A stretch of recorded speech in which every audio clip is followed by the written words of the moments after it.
SER Podcast. Por nuestra cabeza pasan al día muchas ideas, pero no nos paramos a pensar de forma crítica. Eres tú quien va a cambiar el mundo, quien destrozará las teorías de la humanidad. En La Ventana, más Platón y menos WhatsApp, con José Carlos Ruiz. Eres tú el duende oculto que alimenta mi locura y consume toda realidad. En los estudios de Radio Córdoba, José Carlos, buenas tardes, amigo. Hola, buenas tardes, ¿Cómo Carlas. estás? No sé si hay algún precedente de que cerremos La Ventana a la hora en que termina el Más Platón y menos WhatsApp, pero hoy va a ocurrir porque en apenas media hora, un poquito menos, va a empezar un carrusel especial para narrar en directo el sorteo del Mundial de Fútbol del próximo año. Y, oye, se nos ha quedado la pelota botando y hay que rematar con esto del fútbol, si tiene algún punto de vista o alguna mirada filosófica. Y yo creo que sí. Vamos a hacer dos cosas. Lo primero es darte una alegría. Venga. Sobre el campo, Hombre, la verdad. Sobre mi corazón te llevo, Córdoba. Es el himno del Córdoba, del que tú eres socio, a cuyo estadio acudes cada semana que juega el equipo en casa con tu hijo. Y yo, la segunda cosa que quiero decir y plantear aquí, en esta ventana filosófica, es que es un prejuicio, seguro, pero fútbol y filosofía, tú lo planteas por ahí y dicen, no te pega que te guste el fútbol, filósofo, ¿sí o no?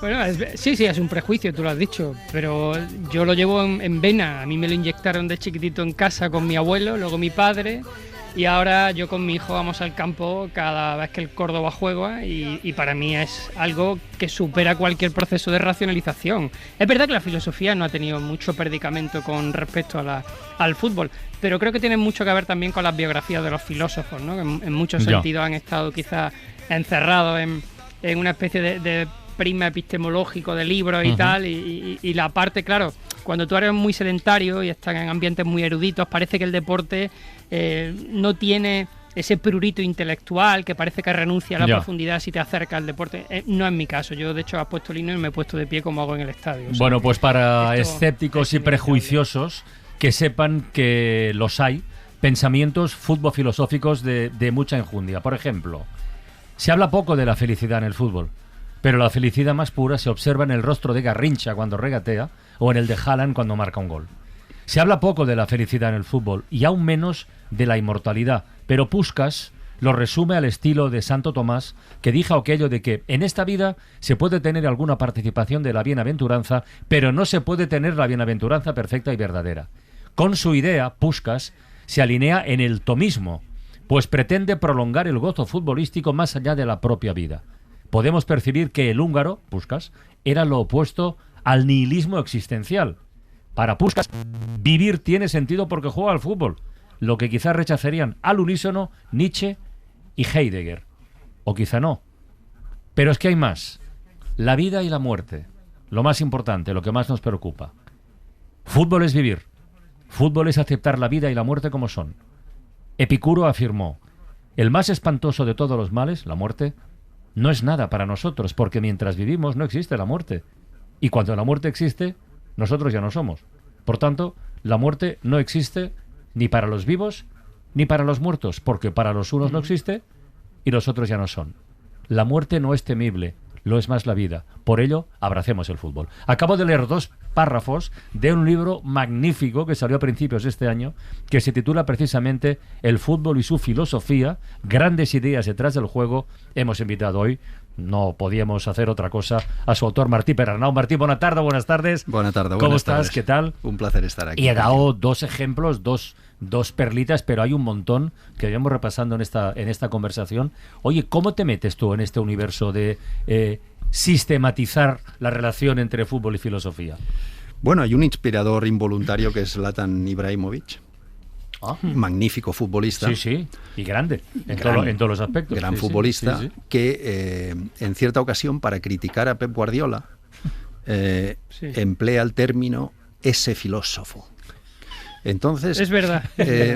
me De duele. Sí, sí, claro, claro. Vamos, Sí, sí. yo soy un exdeportista, experiodista, modesto escritor y punto, nada más. No, la filosofía está lejos para mí, siempre la he visto con mucha pasión, pero también con mucha distancia, porque me parece muy difícil de comprender. Pero etcétera. tienes una tesis de entrada en el libro que me parece muy filosófica, que es que el fútbol son ideas. Y lo dices, esa es mi tesis. Sí. Eso es filosófico 100%. Sí, la del fútbol para mí, después de años y años de trabajar en el fútbol, es una batalla de ideas pensadas por los entrenadores y ejecutadas por los futbolistas. Bien, volviendo a Ibrahimovic, dice eso y me molesta porque no es una crítica. Quiero decir, podía haber dicho Guardiola es un déspota, un cobarde, un atrevido, un pusilánime, O lo hace mal, ya un está. obseso, lo que sea. Pero claro, llamarle filósofo en el sentido despectivo, como un insulto, me pareció snob, ofensivo, sí, ¿no? sí. Me pareció ofensivo para la filosofía, para el fútbol y para la vida en general. Y entonces ese fue el detonante de cómo acercarme a esa relación, a ese retrato fútbol-filosofía. Comienzas el libro con Xavier Azcargorta, pobre, que se ha muerto hace muy poquito, tipo magnífico, que tiene una frase, vamos, se juega como se vive. Sí, él intenta romper los grandes tópicos, los grandes prejuicios alrededor del fútbol, uno de los cuales es se juega como se entrena. Y él dice, no se juega como se entrena. Porque es al final Ortega diciendo, soy yo y mis circunstancias. Sí. El contexto, las circunstancias del juego es lo que marca verdaderamente el cómo se juega. Por eso Xavier, que en paz descanse, pues da ese paso más y dice, se juega como se vive, ¿no? En realidad porque también podríamos decir, se vive como se juega. También. ¿A ti qué te sugiere esto, José? Bueno, viendo la cantidad de temas del libro, ya te digo que lo que me sugiere es darle 30.000 vueltas a cada capitulito, porque Claro. citas a un montón de filósofos con una idea vehicular en cada parte, y a mí me han interpelado muchísimas, no te voy a decir una, sino cada ideita que aparece me parece que tiene un trasfondo filosófico curioso. Me ha gustado mucho la de Beckenbauer, fíjate, porque hablas de que Beckenbauer decía que los jugadores tenían demasiadas distracciones, en aquella época, en aquella época. Entonces Imagínate yo ahora. pienso en la claro, por eso yo pienso en la contemporaneidad y en este momento de dispersión, no sé hasta qué punto esto condiciona ya el juego dentro del terreno, ¿no? Es decir, no sé si esa idea de la dispersión atencional que tenemos en lo contemporáneo, al deportista de élite que entra en un campo de juego, un momento de relax, si se configura como esa idea de hay que cuidar también los procesos atencionales dentro de eso. Sí, sin ninguna duda. Fíjate que una de las palabras que más se emplean ahora mismo en el fútbol, dentro de los vestuarios, es focus, enfocarse. Sí. Focus. ¿Por qué? Porque estás desenfocado. ¿Por qué estás desenfocado? Porque decíamos antes de entrar en antena que un equipo de fútbol ahora mismo son 25 individuos tirando cada uno por su cuenta, y ninguno en favor del colectivo. Por lo tanto, enfocarse en el colectivo, bueno, ni siquiera enfocarse en el colectivo, incluso enfocarse en uno mismo para dar un determinado rendimiento dentro del campo, es una de las tareas más difíciles que tiene el deportista hoy en día, porque todo le distrae. Joder, Gente mira, del te voy a fútbol... plantear un dilema. Plantea, Un segundo, José. Carlos. Dilo, Mira, claro, es claro. un dilema que a veces hemos tenido. Yo en Antena lo comenté hace tiempo. Yo leí un libro hace mucho tiempo que se llama The Number Game, los números del partido, ¿no? De dos periodistas estadounidenses que estudiaron en un equipo donde había que poner los recursos en las líneas débiles o las líneas fuertes para mejorar el equipo. Entonces, después de muchos datos y estadísticas, llegaron a la conclusión de que si los equipos son de 5 jugadores o menos, tienes que situar los recursos en los 2 jugadores de élite, los 2 jugadores franquicia, porque esos 2 te van a resolver el partido. Los otros 3, con que sean normalitos, te vale. Pero si los equipos sobrepasaban, creo que eran 8 o 9 jugadores, como es el fútbol, Claro. decía que todos los recursos tendrían que ir a las líneas débiles y no a las estrellas del equipo.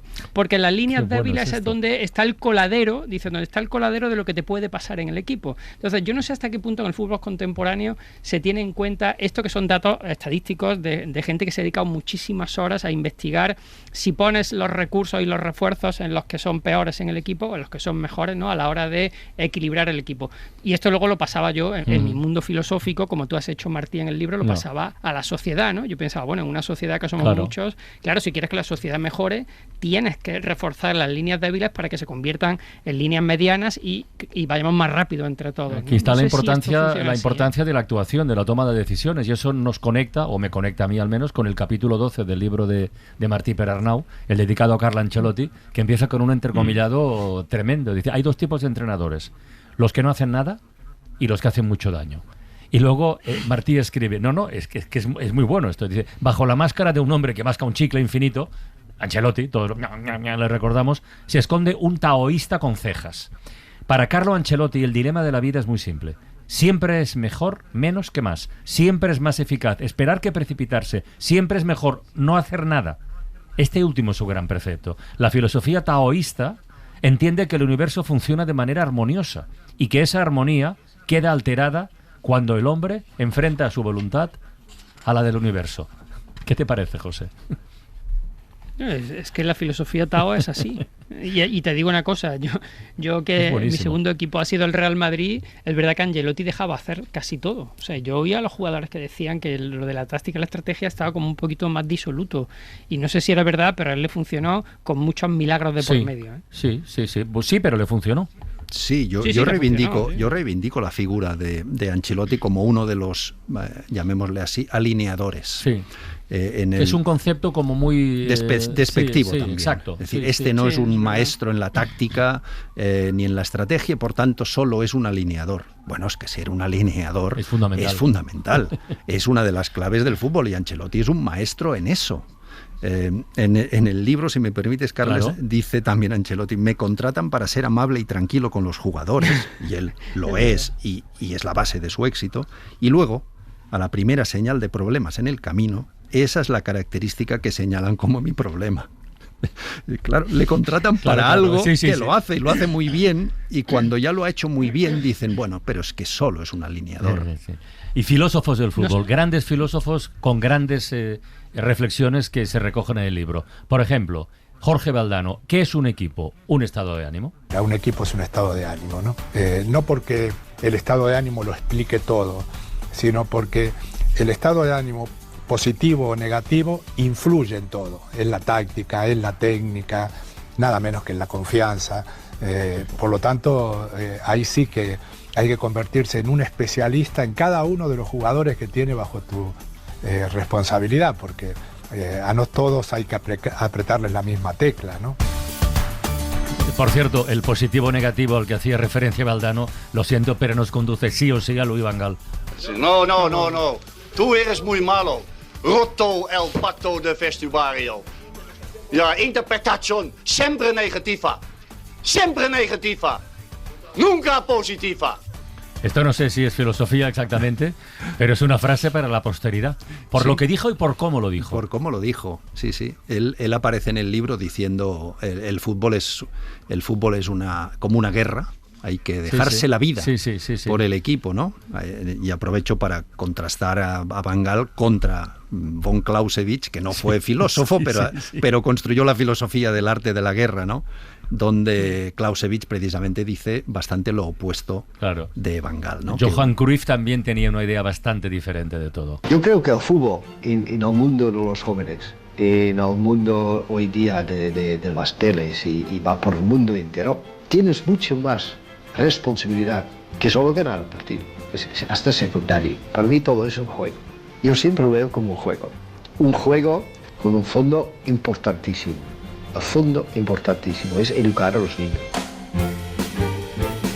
Ahí se introduce algo también importante, hablando de filosofía o hablando de vida, que es el tema de la educación y del ser referente y del espejo.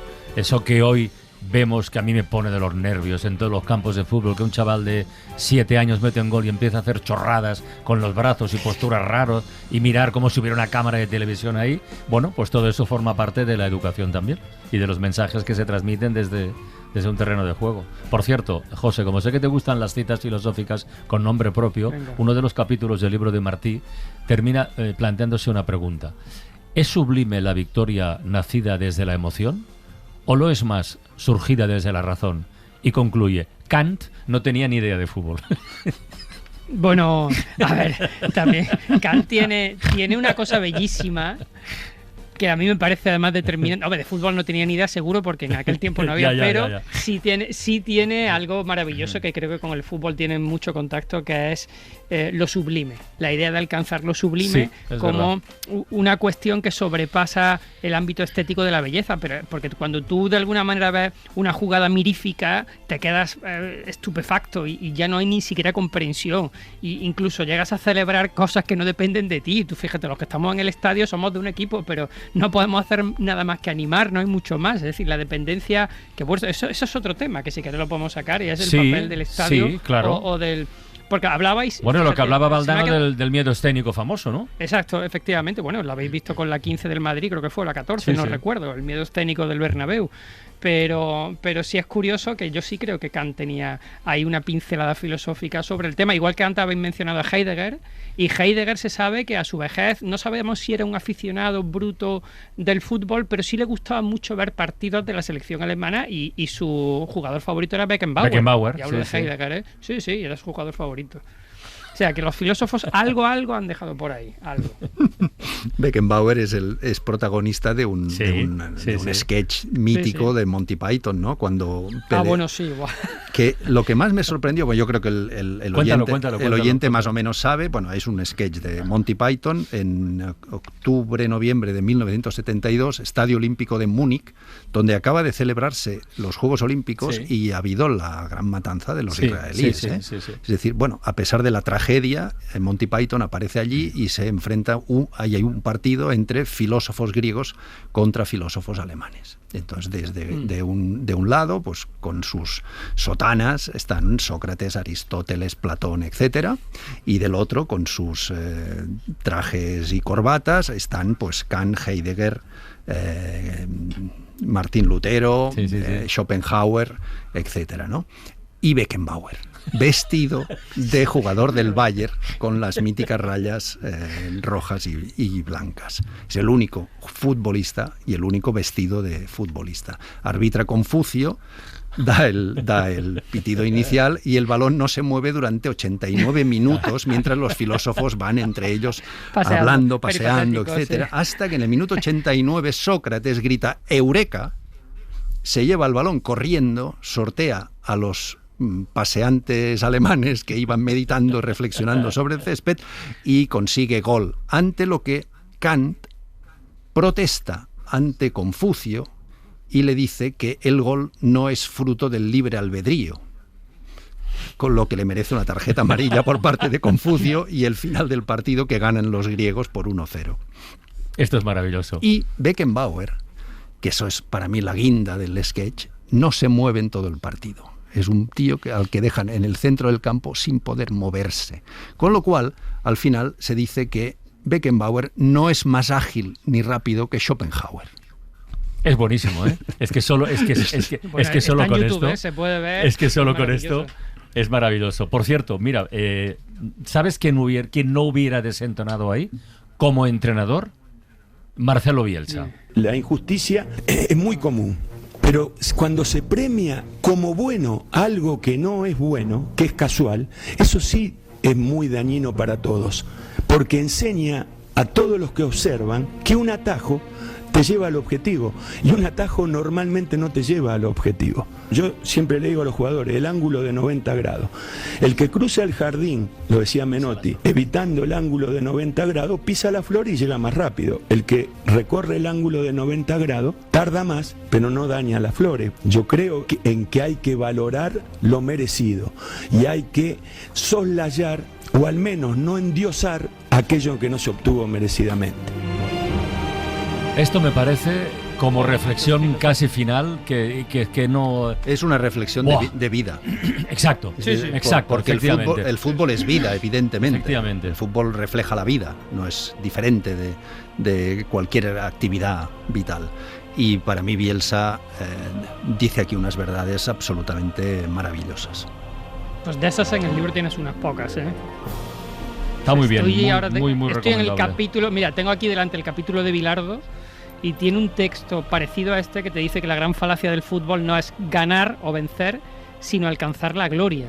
O sea, es algo diferente, ¿no? Y yo he visto entrenadores que han ganado ligas y que se han echado porque no jugaban bonito, porque el no mismo excelencia. Bilardo, que cuando un asistente suyo iba a darle agua a un rival, dijo: al rival hay que pisarlo. O sea que no es incompatible una cosa con la otra. Pero no es incompatible competir hasta la última gota de sudor con tener ideas que acaban construyendo una filosofía de juego y una filosofía de vida. Oye, me ha encantado cerrar hoy esta ventana reducida, hablando de fútbol y filosofía, a partir del libro de Martí Perarnau. Martí, muchísimas gracias por estar este ratito aquí. Ha sido un placer. Ha sido un regalazo. José Carlos, la próxima semana estamos en La Laguna. En Las Palmas, ¿no? Ahí estamos. Yo creo que es Tenerife, La Laguna. Pues, pero bueno, no lo sé, es que no sé dónde vamos. A La Laguna. Veré, vamos a La Laguna. Ahí abrimos la ventana filosófica otra vez. Y a los oyentes, pues nada, disfrutad del carrusel y feliz fin de semana. Adiós. Para no perderte ningún episodio, síguenos en la aplicación o la web de la SER, Podium Podcast o tu plataforma de audio favorita.